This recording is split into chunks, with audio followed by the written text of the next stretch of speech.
I don't understand the value of having a massive anti-Semite to say, you're such an anti-Semite. Like, what's the point in that? But if Nick Fuentes want to do a podcast with you, you won't do it? No. What will be the what's the right word? What will be the repercussions of such a podcast? I only talk to people in good faith. It's about value. If you don't have similar core values or good faith intentions, then there's no value in conversing with you in that way, because there's a presumption when you're talking to someone, even if you have disagreements, you're both there in good faith. But Nick is in bad faith.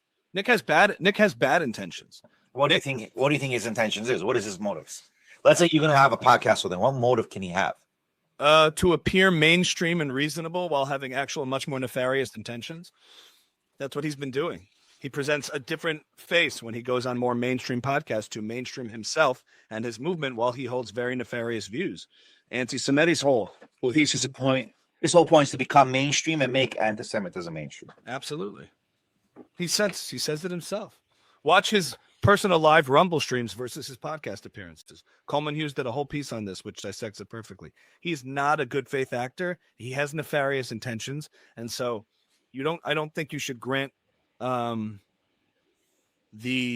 mainstreaming of such things and be a part of that. That's my opinion. I think you talk to people, you converse with people, you argue with people in the marketplace of ideas.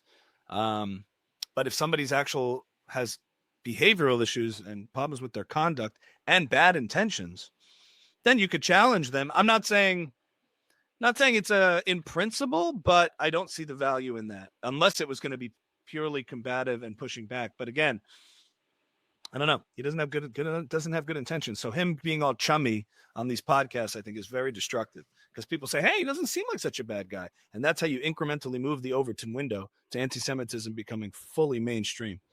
You haven't